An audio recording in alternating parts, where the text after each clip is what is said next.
হিমন্ত বিশ্ব শৰ্মাৰ লগত এখন হাত নোহোৱা মানুহে বিশাল চাইকেল ৰেলীৰ ভিৰৰ মাজত চাইকেল চলাইছে হেনো।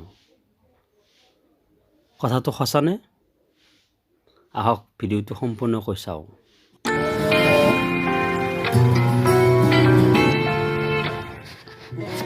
এয়া আমাৰ ঘৰৰ কাষত এখন বিয়া চলি আছে।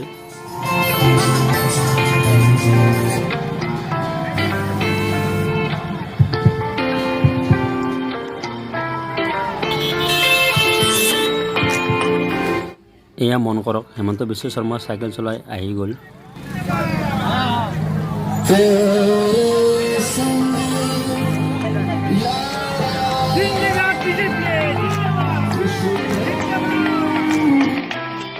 এয়া আমাৰ পদূলিত মোৰ নৱবিবাহিত সহধৰ্মীয়ে হিমন্ত বিশ্ব শৰ্মাক এখন তামোল দিম বুলি জেদত লৈ এয়া দি পেলালে।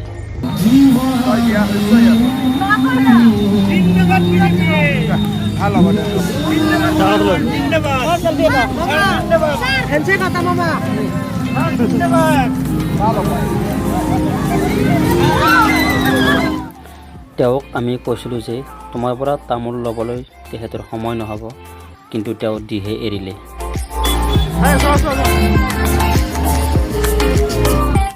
আহক এতিয়া মানুহৰ সমাগম চাওঁ।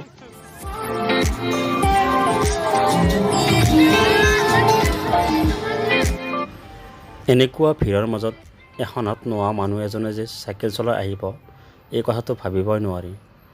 যদি কোনোবাই ইয়াৰ মাজত খুন্দিয়াই দিয়ে বা পৰি যায় তেখেত, তেতিয়া কি হ'ব তেখেতৰ?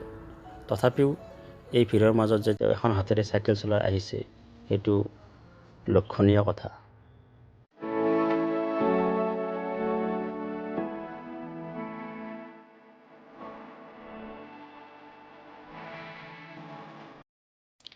কিন্তু এই মুহূৰ্তত আপোনালোকে ভাবিছে যে ক'ত বিচাৰি পাম সেই এখন হাতেৰে চাইকেল চলোৱা মানুহজন।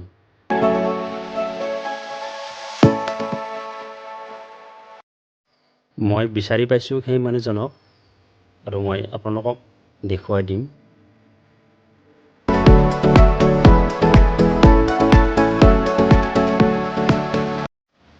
বলক অকণমান আমাৰ বিয়া ঘৰৰ পদূলিলৈ আগবাঢ়ি যাওঁ আৰু লাইটৰ পোহৰত ভালদৰে চাওঁ।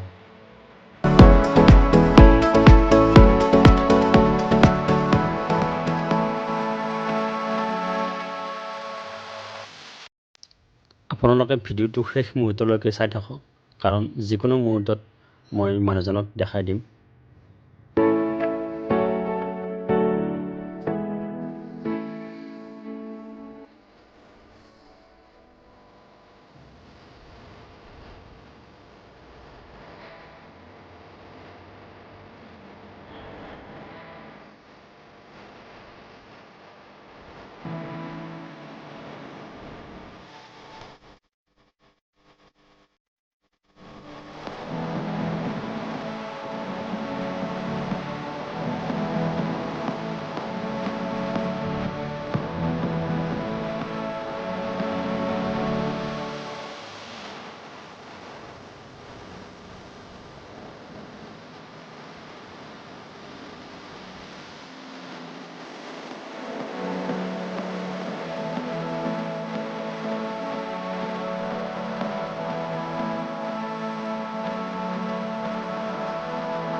এয়া চাওক, মানুহজন এই মুহূৰ্তত আহি পাইছে। কিমান কষ্ট কৰি হ'লেও চাইকেল চলাইছে ইমান ভিৰৰ মাজত।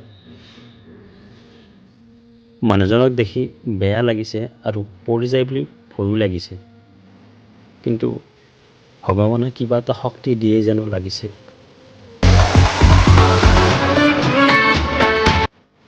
এই মুহূৰ্তত আপোনালোকে আঁতৰি নাযাব আৰু কিমান মানুহ আহে চাওক আৰু ভিডিঅ'টো উপভোগ কৰক।